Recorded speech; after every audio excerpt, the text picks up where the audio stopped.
सोचिए, घने और रहस्यमय भारतीय जंगलों की वो खामोशी, और अचानक एक ऐसा शिकारी सामने आ जाए जिसकी सिर्फ एक झलक ही रोंगटे खड़े करने के लिए काफी हो। आज के इस विश्लेषण में हम प्रकृति के सबसे शानदार शिकारियों में से एक की दुनिया में गहराई से उतरने वाले हैं।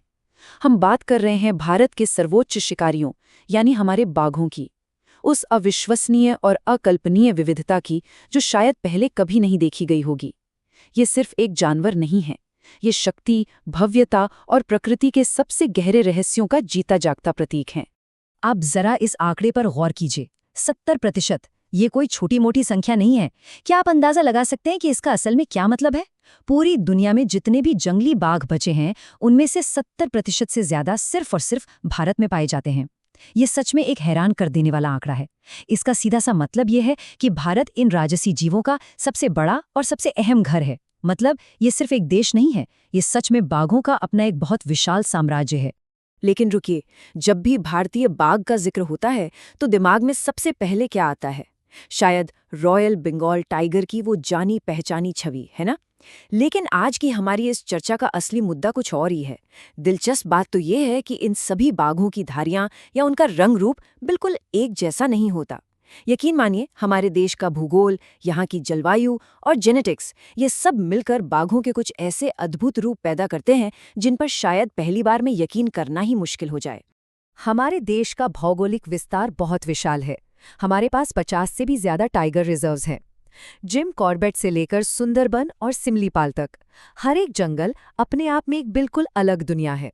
और इसी अलग अलग माहौल ने बाघों की इन अनोखी विविधताओं को जन्म दिया है।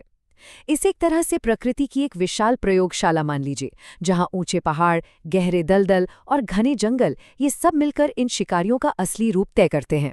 चलिए सबसे पहले बात करते हैं पहले खंड की, बंगाल बाघों का साम्राज्य। इन शिकारियों की जैविक शक्ति सच में बेजोड़ है। अब यहाँ ये जो 6x यानी 6 गुना लिखा है, ये कोई मामूली बात नहीं है। ये एक बाघ की रात के अंधेरे में देखने की ताकत है। जरा सोचिए, एक इंसान की तुलना में एक बाघ रात के घने से घने अंधेरे में 6 गुना बेहतर देख सकता है। विकासवाद ने यानी एवोल्यूशन ने इसे सचमुच अंधेरे का परम स्वामी बना दिया है। और हाँ, इनकी ताकत सिर्फ देखने तक सीमित नहीं है। शिकार करते वक्त एक पूरी तरह से जवान और ताकतवर बाघ एक ही छलांग में 30 फीट तक की दूरी तय कर सकता है।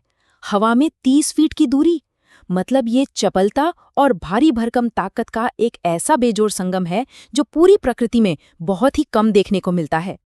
अब जो सामान्य नारंगी बंगाल टाइगर हम अक्सर वाइल्ड लाइफ डॉक्यूमेंट्रीज में देखते हैं, उनके मुकाबले विशालकाय यानी जायंट बंगाल टाइगर बिल्कुल अलग ही नजर आते हैं। काजीरंगा, कान्हा और कॉर्बेट जैसे जंगलों में जहां शिकार की कोई कमी नहीं है, वहां ये बाघ असाधारण रूप से विशाल आकार ले लेते हैं। दिलचस्प बात यह है कि ये प्रजाति तो एक ही है, लेकिन इनके आसपास के माहौल और भरपूर भोजन ने इन्हें सच में इतना विशालकाय बना दिया है। अब बढ़ते हैं हमारे दूसरे खंड की तरफ, मैंग्रोव के उस्ताद। अब यहाँ एक बहुत ही बड़ा सवाल खड़ा होता है कि आखिर एक जंगली बिल्ली समुद्री दलदल में जिंदा कैसे रहती है? बाघों को तो हम आमतौर पर सूखे जंगलों या घास के मैदानों का राजा मानते हैं ना, तो फिर वो इस गहरे कीचड़, समुद्री ज्वार और खारे पानी के खतरनाक जाल में कैसे पनप रहे हैं? तो इसका जवाब है सुंदरबन के मैंग्रोव बाघ। इन्होंने इस बेहद कठोर माहौल के हिसाब से खुद को पूरी तरह ढाल लिया है। खारे पानी के इस मुश्किल इलाके में ये बाघ पानी की तेज धाराओं के बीच कमाल के तैराक बन चुके हैं। ये खारा पानी पीकर भी जिंदा रह सकते हैं और गहरे चिपचिपे कीचड़ में भी बहुत आसानी से शिकार कर लेते हैं। वैसे इस मुश्किल इलाके और सघन जड़ों के बीच आसानी से घूमने के लिए इनका शरीर मुख्य भूमि वाले बाघों के मुकाबले थोड़ा सा छोटा हो गया है। सच में ये अडेप्टेशन या अनुकूलन का एक जीता जागता चमत्कार है। अब आते हैं तीसरे खंड पर, जो शायद सबसे रोमांचक है, दुर्लभ उत्परिवर्तन और विषमताएं यानी रेयर म्यूटेशंस। यहाँ एक बात समझना बहुत जरूरी है। सफेद बाघ जो पहली बार भारत के रीवा में देखा गया था, वो कोई अलग प्रजाति नहीं है। जैसा कि आप देख सकते हैं, ये सिर्फ बंगाल टाइगर के डीएनए में हुआ एक बहुत ही दुर्लभ जेनेटिक म्यूटेशन यानी आनुवांशिक उत्परिवर्तन है। ये पूरी तरह से विज्ञान है, कोई जादू नहीं, जिसकी वजह से इनका शरीर सफेद और धारियां काली या भूरी हो जाती हैं। और कमाल की बात देखिए, ये दुर्लभता सिर्फ सफेद बाघों तक ही सीमित नहीं है। स्ट्राइपलेस व्हाइट टाइगर यानी बिना धारियों वाला सफेद बाघ एक ऐसा दुर्लभ रूप है जो बिल्कुल बर्फ की तरह सफेद दिखता है। फिर आते हैं गोल्डन या स्ट्रॉबेरी टाइगर, जिनकी धारियां फीकी होती हैं और पूरा शरीर एक प्यारे से सुनहरे रंग में चमकता है। और तो और बाघ के शावकों में भी जन्म से ही सुनहरे, सफेद या गहरे रंग की धारियों वाले ये दुर्लभ म्यूटेशंस देखे जा सकते हैं। ये सच में प्रकृति की अपनी एक अनूठी चित्रकारी है। अब जरा ओडिशा के सिमलीपाल टाइगर रिजर्व के घने जंगलों की तरफ चलते हैं, जहां एक बहुत बड़ा रहस्य छिपा है। जहां एक आम बाघ के शरीर पर दूर दूर काली धारियां होती हैं, वहीं सूडोमेलानिस्टिक यानी इन काले बाघों में ये धारियां इतनी मोटी और आपस में जुड़ी हुई होती हैं कि ये जानवर लगभग पूरी तरह से काला दिखाई देता है। पूरी दुनिया में बाघों का ये रूप मिलना अत्यंत दुर्लभ है। चलिए आगे बढ़ते हैं खंड 4 की ओर, क्षेत्रीय विशालकाय बाघ और संकर प्रजातियां। आपको जानकर हैरानी होगी कि भूगोल के साथ साथ इंसानी दखलंदाजी भी बाघों का रूप पूरी तरह से बदल सकती है। अगर हम नॉर्थ ईस्ट यानी अरुणाचल प्रदेश और असम की तरफ जाएं, तो वहां के पहाड़ी इलाकों की खड़ी चढ़ाई ने इंडो चाइनीज बाघों को आम बाघों से थोड़ा छोटा, पतला और बेहद फुर्तीला बना दिया है, ताकि वो ढलानों पर आसानी से शिकार कर सकें। और दूसरी तरफ चिड़ियाघरों में इंसानों द्वारा चलाए गए ब्रीडिंग प्रोग्राम्स में साइबेरियन और बंगाल टाइगर को मिलाकर साइबेरियन बंगाल संकर पैदा किए गए हैं। इनका आकार स्वाभाविक रूप से बहुत ही विशाल और अप्राकृतिक होता है। और अब हमारा अंतिम और सबसे महत्वपूर्ण खंड, दहाड़ की रक्षा।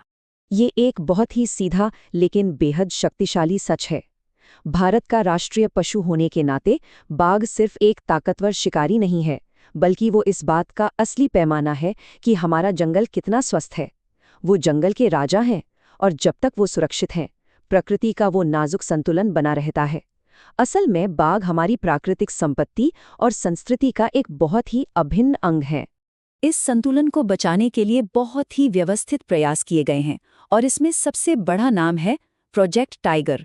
ये कोई मामूली शब्द नहीं है, ये एक ऐसा जीवनदान है जिसने इन शानदार जीवों को खत्म होने की कगार से वापस खींचा है। जंगलों की कटाई और अवैध शिकार जैसी भयंकर चुनौतियों के बीच इस अभियान ने भारत के जंगलों में बाघों के लिए एक सुरक्षित माहौल बनाए रखने में सचमुच एक ऐतिहासिक भूमिका निभाई है। यहाँ एक कहावत है, यदि बाघ बचेगा तो जंगल बचेगा।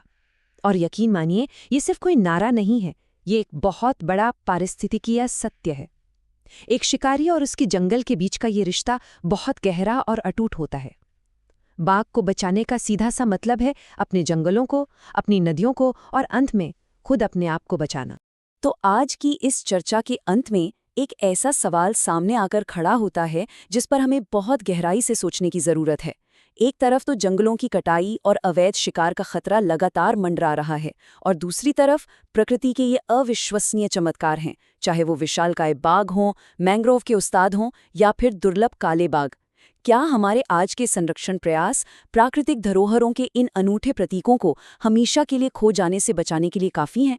ये एक ऐसा सवाल है जिसका जवाब शायद आने वाले कल जंगलों की खामोशी या बाघों की दहाड़ ही दे पाएगी।